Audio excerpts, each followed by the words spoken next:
నమస్తే, నేను Vishita. Welcome to magazine story. దేశవ్యాప్తంగా 5 రాష్ట్రాలు ఎన్నికలకు ముస్తాబవుతున్నాయి. మరో నెల రోజుల్లో పొత్తులు, సీట్ల సర్దుబాట్లు వంటి వ్యవహారాల్లో రాజకీయ పార్టీలు నిమగ్నమైపోయాయి. తమిళనాట డిఎంకే, అన్నా డిఎంకేలకు విజయకాంత్ కొరకని కొయ్యగా మారారు.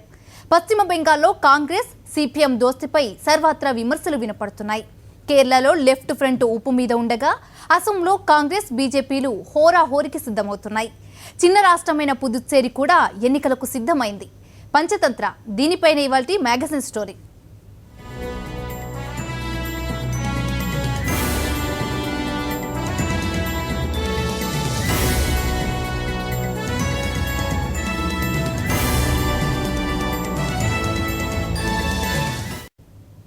తమిళనాట మొదటిసారి బహుముఖ పోరు అనివార్యమవుతోంది. ద్రవిడ పార్టీలను కాదని ఎవరిని ఆందోళన ఎక్కించని తమిళ తంబిలు ఈసారి మార్పు కోరుకుంటున్నారా? ఆసక్తికరంగా మారిన తమిళనాడు ఎన్నికలపై స్పెషల్ ఫోకస్. తమిళనాడులో ద్రవిడ పార్టీల ఆధిపత్యం మొదలయ్యాక ఇంతవరకు వేరే పార్టీలకు ఓటర్లు అవకాశమే ఇవ్వలేదు. 2 ద్రవిడ పార్టీలో ఏదో ఒక దాన్ని అందలం ఎక్కించడం, మరో దాన్ని ప్రతిపక్షంలో కూర్చోబెట్టడమే తమిళ ఓటర్లకు తెలుసు. 5 ఏళ్లు అధికారంలో ఉన్న పార్టీని తర్వాతి ఎన్నికల్లో ప్రతిపక్షానికి పరిమితం చేయడం తమిళ ఓటర్ల సంప్రదాయం.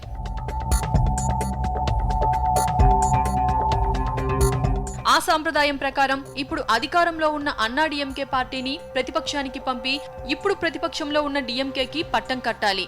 అయితే ఆ మధ్య నిర్వహించిన సర్వేల్లో ఈ ఎన్నికల్లోనూ అన్నా డిఎంకేకే స్వల్ప ఆధిక్యం వచ్చే అవకాశాలున్నాయని తేలింది.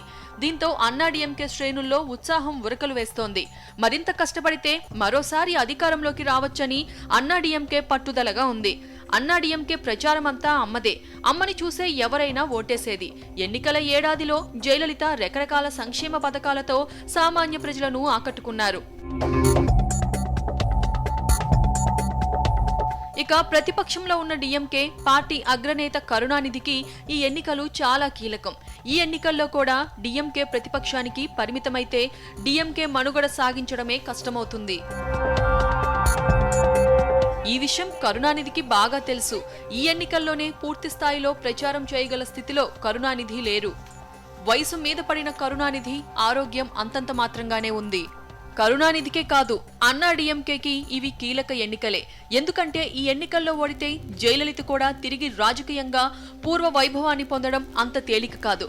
అన్నా డిఎంకే నుండి అధికారాన్ని చేజిక్కించుకోవడానికి డిఎంకే శక్తి వంచన లేకుండా కృషి చేస్తున్నా కొన్ని సమస్యలు పార్టీకి శరాఘాతంగా పరిణమిస్తున్నాయి. కరుణానిధి 2 కొడుకులు అలగిరి, స్టాలిన్ల మధ్య ఆధిపత్య పోరు పార్టీకి నష్టాలనే తెస్తోంది. ఇక 2G కుంభకోణం ఇప్పటికీ కరుణానిధి గారాల పట్టి కనిమొలితో పాటు మనవడు దయానిధి మారన్ను వెంటాడుతూ ఉండడం పార్టీ ప్రతిష్టతను మసకబారుస్తోంది. ఒక పక్క డిఎంకే అవినీతి ఆరోపణలు ఎదుర్కొంటూ ఉంటే మరోపక్క అన్నా డిఎంకే అధినేత్రి జయలలితపై ఉన్న అవినీతి ఆరోపణల్లో ఆమెకు క్లీన్ చిట్ రావడం డిఎంకేకి మింగుడు పడడం లేదు. డిఎంకేకి అన్నిటికన్నా అతిపెద్ద తలనొప్పి కెప్టెన్ విజయకాంత్. తమిళనాట తనకంటూ కొంత ఓటు బ్యాంకు సంపాదించుకున్న సినీ నటుడు విజయకాంత్ పార్టీ డిఎండికేతో పొత్తు పెట్టుకోవాలని కరుణానిధి భావించారు. ఇప్పటికే కాంగ్రెస్ తో పొత్తు పెట్టుకున్న డిఎంకే విజయకాంత్ ను కూడా కలుపుకొని పోతే అధికారంలోకి రావడం ఖాయమని అనుకున్నారు. అయితే చివరి నిమిషంలో విజయకాంత్ డిఎంకేకి పెద్ద షాకే ఇచ్చారు. తాను కింగ్ ను అవుతానే తప్ప కింగ్ మేకర్ ని కావాలని అనుకోవడం లేదని విజయకాంత్ బాంబు పేల్చారు. అందుకోసం అవసరమైతే ఒంటరిగానే పోటీ చేస్తామని కూడా ఆయన ప్రకటించారు. విజయకాంత్ ప్రకటనతో డిఎంకే దిగ్భ్రాంతి చెందింది. పీపుల్స్ వెల్ఫేర్ ఫ్రంట్ లో చేరిన విజయకాంత్ ఈసారి తమిళనాడుకు తానే సీఎం కావాలని ఆశపడుతున్నారు.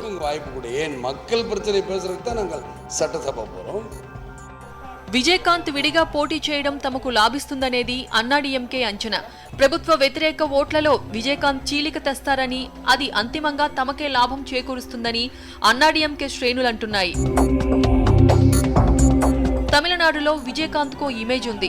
ఢిల్లీలో అరవింద్ కేజ్రీవాల్ భారత రాజకీయాల్లోనే అత్యంత వేగంగా అత్యున్నత పదవిని సొంతం చేసుకున్న నేతగా చరిత్ర సృష్టించారు. తమిళనాట విజయకాంత్ మాత్రం పార్టీ పెట్టి 10 ఏళ్లు దాటినా అంగుళం కూడా ఎదగకుండా అక్కడే ఉండిపోయిన చరిత్రను సొంతం చేసుకున్నారని తమిళ పత్రికలు సెటైర్లు వేస్తూ ఉంటాయి. విజయకాంత్ విడిగా పోటీ చేయడం వెనుక బీజేపీ కుట్ర ఉందని వినిపిస్తోంది. అన్నా డిఎంకేకి మేలు చేసేందుకే విజయకాంత్ ను విడిగా పోటీలో ఉండేలా భారతీయ జనతా పార్టీయే తెర వెనుక యంత్రాంగం నడిపిందని పుకార్లు షికార్లు చేస్తున్నాయి. 2006లో విజయకాంత్ పార్టీ పెట్టి ఎన్నికల్లో పోటీ చేసినప్పుడు 8.4% ఓట్లను సంపాదించారు. అప్పట్లో కాంగ్రెస్ పార్టీ కన్నా కూడా ఎక్కువ ఓట్లు సంపాదించారు. 2011లో అన్నాడీఎంకేతో పొత్తు పెట్టుకున్న విజయకాంత్ ప్రధాన ప్రతిపక్ష నేతగా ఆవిర్భవించారు. అయితే ఏడాది తిరగకుండానే జయలలితో విజయకాంత్ కు తేడాలొచ్చాయి.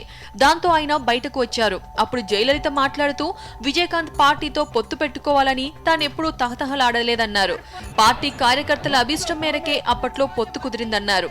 అయితే అసెంబ్లీలో విజయకాంత్ వ్యవహార శైలిని చూశాక అనర్హులను అందలా లెక్కిస్తే ఇలాగే ఉంటుందని తనకు అనిపించిందని జయలలిత వ్యాఖ్యానించారు. అంతేకాదు విజయకాంత్ పై లెక్కకు మించి పరువు నష్టం దావాలు దాఖలు చేయించారు జయలలిత. దాంతో చీటికి మాటికి కోర్టులు తిరగలేక విసిగిపోయారు విజయకాంత్. తనను అంతగా వేధించిన జయలలితకు ప్రయోజనం చేకూర్చడానికి విజయకాంత్ ఇప్పుడు ముందుకు వస్తారా అన్నది ప్రశ్న. అయితే రాజకీయాల్లో దిగాక ఏదైనా సాధ్యమే అంటున్నారు రాజకీయ పండితులు. రాజకీయాల్లో శాశ్వత శత్రువులు, శాశ్వత మిత్రులు ఉండరని జయలలిత తరచూ అంటూ ఉంటారు. ఆ లెక్కలనే విజయకాంత్ కూడా నమ్మారా అన్నది ఆయన ప్రత్యర్థుల అనుమానం. మొత్తానికి తమిళనాడు ఎన్నికలు అత్యంత ఆసక్తికరంగా సాగనున్నాయి. ద్రవిడ పార్టీలను కాదని ఈసారి తమిళ ఓటర్లు మూడో శక్తికి అధికారం ఇస్తారా, లేక సాంప్రదాయం ప్రకారం డిఎంకేకి పట్టం కడతారా, లేక జయలలితనే మరోసారి ఆస్వాదిస్తారా అన్నది కాలమే చెప్పాలి. 5 కూటములు ఎవరిని ముఖ్యమంత్రిగా అభ్యర్థిగా ముందుకు తీసుకువెళ్తారు, ఎవరు విజయాన్ని సాధిస్తారనేది మాత్రం ఇప్పుడు చెప్పడం కష్టంగా మారింది. అయితే ద్రవిడ పార్టీలు ఈసారి బలాన్ని పుంజుకుంటాయా, బలాన్ని పుంజుకొని విజయాన్ని సాధిస్తారనేది మాత్రం ప్రశ్నార్థకంగా మారింది. చెన్నై నుండి కరస్పాండెంట్ సంజయ్, సాక్షి టీవీ. పశ్చిమ బెంగాల్లో ఎన్నికల ప్రచారం హోరాహోరీగా సాగుతుంది. పాలక తృణమూల్ కాంగ్రెస్, ప్రతిపక్ష లెఫ్ట్ కూటమి నువ్వా నేనా అన్నట్లు పోటీ పడుతున్నాయి. సర్వేలన్నీ మమతా బెనర్జీ వైపే మొగ్గు చూపుతున్న లెఫ్ట్ కూటమిని తక్కువగా అంచనా వేయడానికి వీల్లేదంటున్నారు రాజకీయ పరిశీలకులు.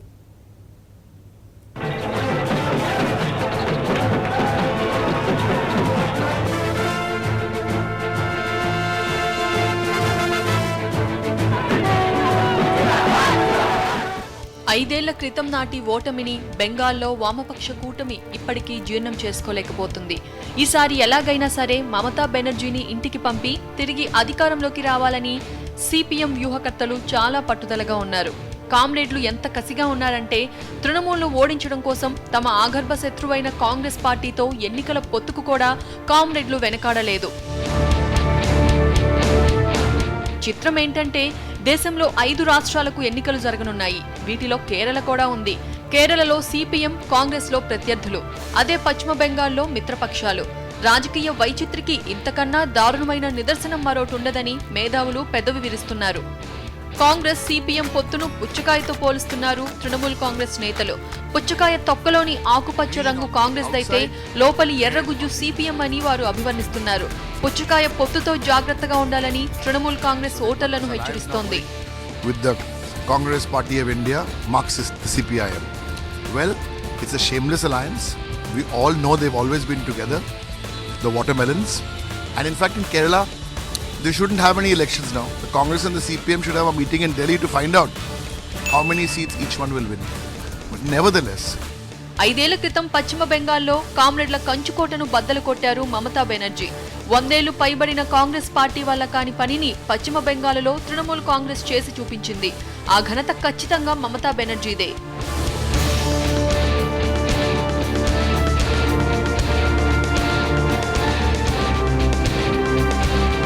బెంగాలీలు ఆప్యాయంగా దీదీ అని పిలుచుకునే మమతా బెనర్జీ ముఖ్యమంత్రి అయినా సరే అత్యంత నిరాడంబరంగా ఉండడం, ఆర్భాటాలకు పోకపోవడం వంటి లక్షణాలతో సామాన్య ప్రజలను ఆకట్టుకున్నారు.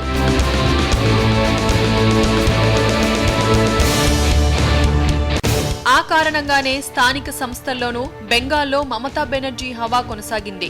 అయితే ఈసారి మమతా బెనర్జీని ప్రతిపక్షానికి పరిమితం చేయకపోతే తమ రాజకీయ మనుగడే ప్రశ్నార్థకమవుతుందని సిపిఎం కంగారు పడుతోంది. ప్రస్తుత ఎన్నికలను అత్యంత ప్రతిష్టాత్మకంగా తీసుకున్న సిపిఎం పార్టీలోని కురువృద్ధులు, సీనియర్ నేతలను సైతం ప్రచార బరిలోకి దింపుతోంది.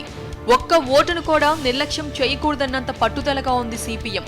పశ్చిమ బెంగాల్లో తమ ప్రచారానికి ఊపు తెచ్చుకునేందుకు జేఎన్యూ విద్యార్థి సంఘం నేత కన్హయ్య కుమార్ చేత ప్రచారం చేయించాలని సిపిఎం అనుకుంది. అయితే ఎన్నికల ప్రచారానికి రావాలన్న ఆహ్వానాన్ని కన్హయ్య సున్నితంగానే తిరస్కరించారు. 2011 వరకు బెంగాల్లో కామ్రేడ్లకు తిరుగులేదు. కానీ 2011 ఎన్నికల్లో తృణమూల్ కాంగ్రెస్ సంచలన విజయంతో కామ్రేడ్లలో మొదటిసారి భయం పట్టుకుంది. కామ్రేడ్లను అంతగా భయపెట్టిన వ్యక్తి మమతా బెనర్జీయే. కలకత్తా కాలిక నాలికల కామ్రేడ్లను గజగజ వణికించిన మమతాదేవి ఈసారి తనదే విజయమని ధీమాగా ఉన్నారు.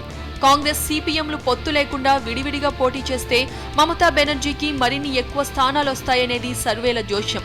294 మంది సభ్యులున్న బెంగాల్ అసెంబ్లీలో మమతా పార్టీకి 182 సీట్లు వస్తాయని అంచనా. కాంగ్రెస్ సిపిఎం పొత్తు లేకపోతే మమతా పార్టీకి 197 స్థానాల దాకా వస్తాయని అంటున్నారు. ఎలా చూసినా మమతా బెనర్జీ అధికారంలోకి రావడం ఖాయమని సర్వేలు చెబుతున్నాయి. అయితే సర్వే లెక్కలు అన్నిసార్లు నిజాలు కావంటున్నారు మేధావులు. బీహార్ ఎన్నికల్లో అన్ని సర్వేలు పప్పులో కాలేసిన సంగతిని వారు గుర్తు చేస్తున్నారు. బెంగాల్లో మొగ్గు మమతా వైపు ఉన్న కామ్రేడ్లను తక్కువగా అంచనా వేయడానికి వీల్లేదని వారంటున్నారు. మొత్తానికి బెంగాల్ ఎన్నికలు అత్యంత రసవత్తరంగా సాగడం ఖాయం.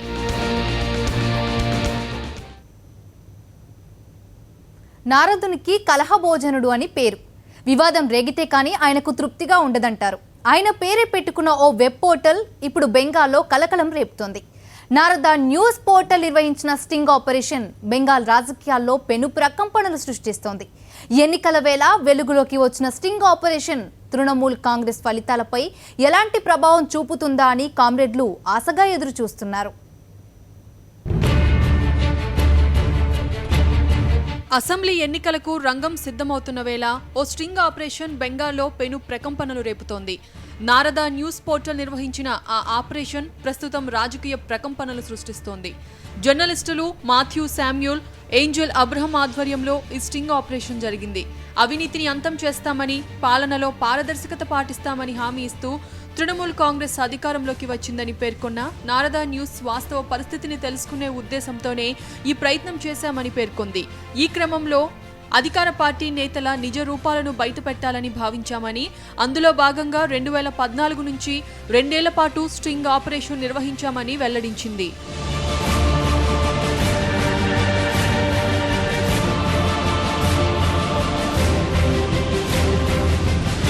స్టింగ్ ఆపరేషన్ కోసం నారద న్యూస్ పోర్టల్ నిర్వాహకులు ఇంపెక్స్ కన్సల్టెన్సీ పేరుతో ఓ డమ్మీ సంస్థను సృష్టించుకున్నారు. ఆ తర్వాత తమను తాము ఇంపెక్స్ కన్సల్టెన్సీ ప్రతినిధులుగా పేర్కొంటూ తృణమూల్ కాంగ్రెస్ సీనియర్ నాయకులు, మంత్రులు, ఎంపీలను కలిశారు. ఇందులో 11 మంది నాయకులు, ఒక సీనియర్ పోలీస్ అధికారి ఉన్నారు. తాము వెళ్లిన ప్రతి చోట అవినీతి రాజ్యమేలుతోందని, ప్రతి ఒక్క నాయకుడు డబ్బు కోసం గడ్డి తినే రకమని నారద న్యూస్ పోర్టల్ తీవ్ర విమర్శలు చేసింది. డబ్బిస్తామంటే చాలు సహాయం చేయడానికి ముందుకు వచ్చే నాయకులకు తృణమూల్ కాంగ్రెస్ లో కొదవే లేదని మండిపడింది.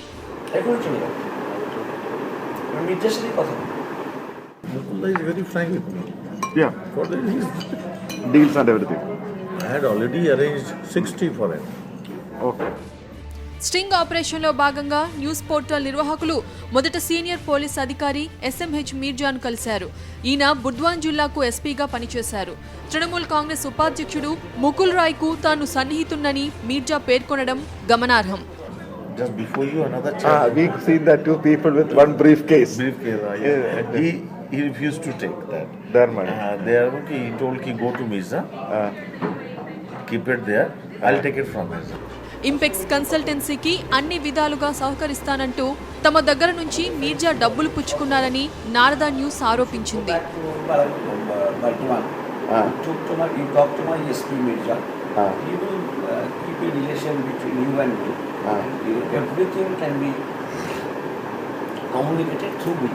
It is not advisable to keep such a high cash with me.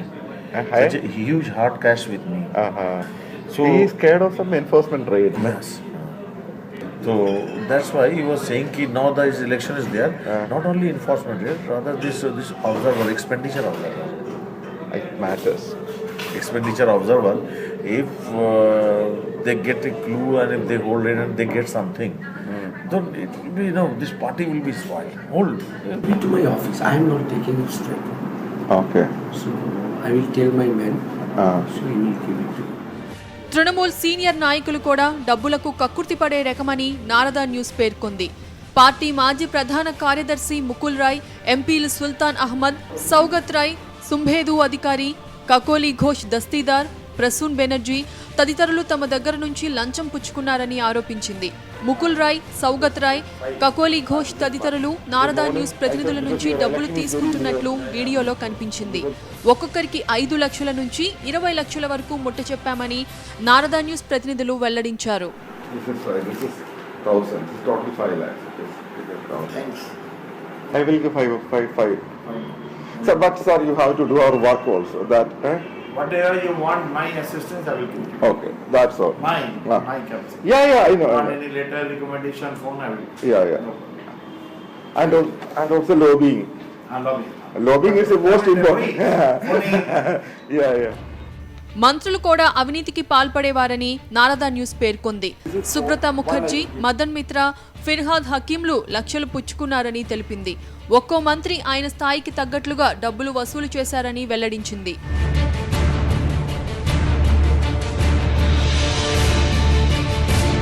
చోటామోటా నాయకులు కూడా అవినీతి పరులేనని నారదా న్యూస్ ఆరోపించింది.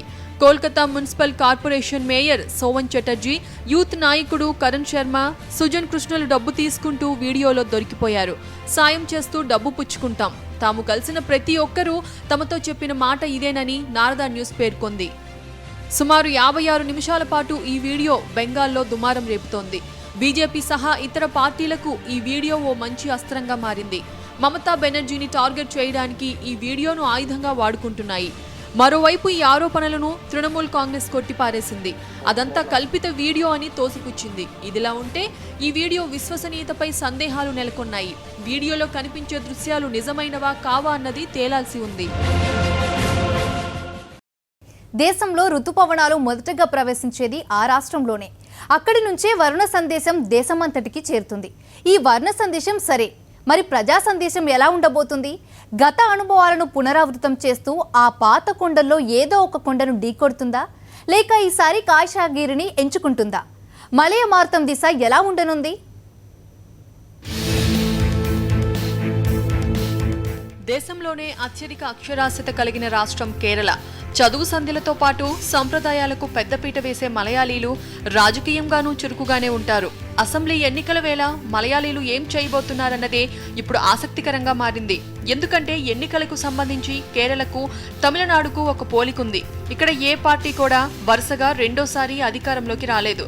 అయితే ఎల్డీఎఫ్ లేకపోతే యూడీఎఫ్. గత 4 దశాబ్దాలుగా ఇదే వ్యవహారం కొనసాగుతూ వస్తోంది. మరి ఈసారి అదే పద్ధతి కొనసాగుతుందా అన్నదే ఇప్పుడు హాట్ టాపిక్ గా మారింది. ఎందుకంటే ఇప్పుడు కాస్త కాషాయి హడావిడి కనిపించడమే ఇందుకు కారణం. దేశానికి స్వాతంత్రం వచ్చిన తొలి నాళ్లలో చాలా రాష్ట్రాల్లో లాగా కేరళలో కూడా కాంగ్రెస్ ప్రభుత్వమే కొలువుదీరింది. 10 ఏళ్లకే ఆ ముచ్చట తీరిపోయింది. 1957లోనే కేరళలో తొలి కాంగ్రెసేతర ప్రభుత్వం గద్దెనెక్కింది. కాంగ్రెస్ పాలనకు చరమగీతం పాడిన ప్రజలు తొలి కమ్యూనిస్ట్ ప్రభుత్వాన్ని ఎన్నుకున్నారు. ఆ తర్వాత సంకీర్ణ యుగం ప్రారంభమైంది. రాష్ట్రంలోని వివిధ పార్టీలు ఎల్డీఎఫ్, యూడీఎఫ్లలో ఏదో ఒక కూటమి పంచును చేరడం ఆనవాయితీగా మారింది. దరిమిలా ఆ 2 కూటమిలే అధికారాన్ని వంతుల వారీగా పంచుకుంటూ వస్తున్నాయి. 1977 నుంచి జరిగిన 9 అసెంబ్లీ సాధారణ ఎన్నికల్లో ఈ 2 కూటముల్లో ఏదీ వరుసగా రెండోసారి అధికారంలోకి రాలేదు. గత అసెంబ్లీ ఎన్నికల్లో వెంట్రుక వాసిలో ఎల్డీఎఫ్ అధికారం కోల్పోయింది. ఎల్డీఎఫ్ కంటే 1% అధిక ఓట్లతో యూడీఎఫ్ పగ్గాలు స్వీకరించింది. 1,56,000 ఓట్లు మాత్రమే అధికంగా సాధించిన యూడీఎఫ్ 72 సీట్లు కైవసం చేసుకుని అధికారంలోకి వచ్చింది. ఎల్డీఎఫ్ 68 స్థానాల దగ్గరే ఆగిపోయింది. ప్రస్తుత విషయానికి వస్తే అధికార యూడీఎఫ్, ప్రధాన ప్రతిపక్షం ఎల్డీఎఫ్లు హోరాహోరీగా తలపడుతున్నాయి. ఈసారి కూడా అధికారం కైవసం చేసుకోవాలని యూడీఎఫ్ విశ్వ ప్రయత్నాలు చేస్తుంది. అయితే కుంభకోణాలు, అవినీతి ఆరోపణలు ఉమెన్ చాందీ సర్కారును ఉక్కిరిబిక్కిరి చేస్తున్నాయి. ఆ రాష్ట్ర ఆర్థిక మంత్రి, బలమైన నేత, కేరళ కాంగ్రెస్ అధినేత కేఎం మణి, ఎక్సైజ్ శాఖ మంత్రి కె బాబు అవినీతి ఆరోపణలు, లిక్కర్ కుంభకోణాల ఫలితంగా రాజీనామా చేయాల్సి వచ్చింది. సోలార్ స్కామ్లో విద్యుత్ మంత్రి ఆరిదన్ మహమ్మద్ తీవ్ర విమర్శలు ఎదుర్కొన్నారు. కేరళ కాంగ్రెస్ మణివర్గం నిలువునా చీలిపోయింది. ఆ పార్టీకి చెందిన చీఫ్ విప్ పదవికి రాజీనామా చేశారు. చివరకు ముఖ్యమంత్రి ఉమెన్ చాందీ సైతం అవినీతి ఊబిలో చిక్కుకుపోయారు. సోలార్ కుంభకోణం, భూములు, లంచాలు, అవాంఛనీయమైన ప్రలోభాల ఆరోపణలు యూడీఎఫ్ కు అపకీర్తి తెచ్చిపెట్టాయి. దీంతో ఎన్నికలంటేనే కాంగ్రెస్ నేతలకు గుబులు పట్టుకుంది. గత ఎన్నికల్లో సాధించిన సీట్లలో సగం సీట్లైనా నిలబెట్టుకోగలమా లేదా అన్నది ఇప్పుడు హైకమాండ్ ను వేధిస్తున్న ప్రశ్న. ఎల్డీఎఫ్ విషయానికొస్తే ఆ కూటమి కూడా చెప్పుకోదగినంతగా పుంజుకోలేదు. గత ఎన్నికల్లో సీనియర్ నేత అచ్యుతానందన్ను మొదట్లో పక్కన పెట్టి తప్పు చేసిన వామపక్షాలు అధికారానికి అడుగు దూరంలో ఆగిపోయాయి. అయితే ఇప్పుడు పార్టీకి అలాంటి నాయకుడు లేడనే విమర్శ వినిపిస్తోంది. పార్టీ యంత్రాంగాన్ని ఏకతాటిపై నడిపించే నాయకుడు లేక కూటమి పార్టీలు కింద మీద పడుతున్నాయి. పైగా తరతరాలుగా ఎల్డీఎఫ్ పక్షాన నిలుస్తున్న కులాలు క్రమంగా బీజేపీ వైపు మొగ్గు చూపుతుండడం లెఫ్ట్ కూటమిని కలవరపెడుతోంది. యూడీఎఫ్పై వెల్లువెత్తిన అవినీతి ఆరోపణలను ఆసరాగా చేసుకుని అధికారం సాధించాలన్న ఎల్డీఎఫ్ కలలకు బీజేపీ అడ్డు తగులుతుందనే వాదన బలంగా వినిపిస్తోంది. ఎల్డీఎఫ్ బలమంతా పాలక్కడ్, త్రిశూర్ జిల్లాలకు మాత్రమే పరిమితం. కాసర్గోడ్, కన్నూర్, కోజిగడ్, ఇడ్డుక్కి, కొల్లాడ్, తిరువనంతపురం జిల్లాలలో 2 సంకీర్ణాల మధ్య నువ్వా నేనా అనే పరిస్థితి. బీజేపీ విషయానికొస్తే కేరళలో ఇప్పటి వరకు ఆ పార్టీ ఒక్క అసెంబ్లీ సీటు కూడా గెలుచుకోలేదు. ప్రస్తుత ఎన్నికల్లో ఎలాగైనా బోనీ చేయాలని ఉవ్విలూరుతోంది. అందుకోసం అనేక రకాల ఎత్తుగడలు వేస్తోంది. రాష్ట్రంలో బీసీల్లో ఆధిపత్యం ఉన్న ఎజావా కులస్తులను ఆకర్షించే ప్రయత్నం చేస్తూనే ఆ కులంతో వైరం ఉన్న ధీవరులను కూడా కలుపుకునే చర్యలు చేపట్టింది. కేరళ బీసీల్లో ఈ 2 కులాలు 20% దాకా ఉంటాయి. ఈ క్రమంలో ఆ కులానికి చెందిన ప్రముఖ సంఘ సంస్కర్త నారాయణ గురు సమాధిని గత డిసెంబర్లో ప్రధాని మోదీ సందర్శించడమే కాకుండా ఎజవాలతో సమావేశమయ్యారు. ప్రముఖ బీసీ నేత ఆర్ శంకర్ విగ్రహాన్ని ఆవిష్కరించారు. ఈ పరిణామాలే ఇప్పుడు అటు యూడీఎఫ్ను ఇటు ఎల్డీఎఫ్ను కలవరపెడుతున్నాయి. ఈశాన్యం ఏం తేలుస్తుంది? కమలాన్ని వికసింపజేస్తుందా లేకుంటే చేతిలో చేసి ముందుకు నడుస్తుందా? కేంద్రపాలిత ప్రాంతం పుదుచ్చేరిలో పార్టీల పరిస్థితి ఏంటి? Watch the story. ఈశాన్య రాష్ట్రంలో అసోంలో జరగనున్న అసెంబ్లీ ఎన్నికలు ఆసక్తి రేపుతున్నాయి. ఇక్కడ ఈసారి అధికారం సాధించాలని బీజేపీ పట్టుదలతో ఉంది. ఎన్నికల ప్రకటన కూడా రాకముందే సర్బానంద సోనోవాల్ను ముఖ్యమంత్రి అభ్యర్థిగా ప్రకటించి ప్రచారాన్ని ముందుకు తీసుకెళ్లింది. తరుణ్ గొగోయ్ ప్రభుత్వం అవినీతిలో మునిగిపోయిందని ఆరోపిస్తూ ప్రజలను తన వైపు తిప్పుకునే ప్రయత్నం చేస్తోంది. ఇదిలా ఉంటే కాంగ్రెస్ పరిస్థితి ఇబ్బందికరంగా మారింది. ముఖ్యమంత్రి తరుణ్ గొగోయ్ విమర్శల జడివానలో చిక్కుకున్నారు. అలాగే ఇంతకాలం వెన్నుదన్నుగా నిలిచిన ముస్లిం వర్గాలు హ్యాండ్ ఇచ్చాయి. ఏఐడియుఎఫ్ మెజార్టీ స్థానాల్లో పోటీ చేస్తూ కాంగ్రెస్కు సవాల్ విసురుతోంది. మరి ఏ పార్టీ గెలుస్తుందో చూడాలి. అసెంబ్లీ ఎన్నికలు జరుగుతున్న 5 రాష్ట్రాలలో పుదుచ్చేరిది కాస్త డిఫరెంట్ స్టోరీ. ఇది కేంద్రపాలిత ప్రాంతం. స్వాతంత్రానికి ముందు ఫ్రెంచ్ వారి ఆధిపత్యంలో ఉన్న ఈ ప్రాంతం స్వతంత్రం తర్వాత కేంద్రపాలిత ప్రాంతంగా మారింది. ఇక్కడ కూడా మొదట్లో కాంగ్రెస్ ఆధిపత్యమే ఉండేది. తర్వాత ద్రవిడ పార్టీలు కాలుమోపి సవాల్ చేసే స్థాయికి ఎదిగాయి. దాదాపుగా అధికారం కాంగ్రెస్ ద్రవిడ కూటముల మధ్య తిరుగుతూ వస్తోంది. ఈ పరంపరకు 2011 శాసనసభ ఎన్నికలు పులి స్టాప్ పెట్టాయి. ఆ ఎన్నికల్లో కాంగ్రెస్ నేత ఎన్ రంగస్వామి పార్టీ నుంచి వైదొలిగి సొంత కుంపటి పెట్టుకున్నారు. అదే ఊపులో అధికారాన్ని హస్తగతం చేసుకున్నారు. ఈసారి కూడా మెజార్టీ సాధించాలని ఆయన ఉవ్విల్లుడుతున్నారు. అయితే పీఎంకే తదితర పార్టీలు పీపుల్స్ వెల్ఫేర్ ఫ్రంట్ గా ఏర్పడి రంగస్వామికి సవాల్ విసురుతున్నాయి. దీంతో రంగస్వామి పార్టీ పీడబ్ల్యూఎఫ్ల మధ్య పోటీ నెలకొంది. జాతీయ పార్టీలు కాంగ్రెస్, బీజేపీల పాత్ర ఇక్కడ నామమాత్రమే. మరి 30 సీట్లున్న పుదుచ్చేరి అసెంబ్లీలో ఏ పార్టీకి ఎన్ని సీట్లు వస్తాయో తెలియాలంటే మే 15 వరకు ఆగాల్సిందే.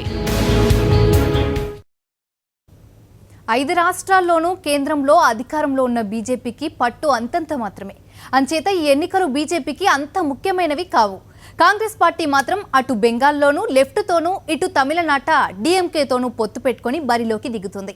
ఇక్కడ కాంగ్రెస్కు చెప్పుకోదగ్గ బలం లేదు. అయితే ఓటర్లు ఎప్పుడు ఏ నిర్ణయం తీసుకుంటారో ఎవరూ చెప్పలేరు. అంచేత ఫలితాలు వెలువడేంత వరకు ఎలాంటి ఊహాగానాలు చేయకపోవడమే ఉత్తమం. ఇది ఇవాల్టి magazine story. This is Vishita signing of.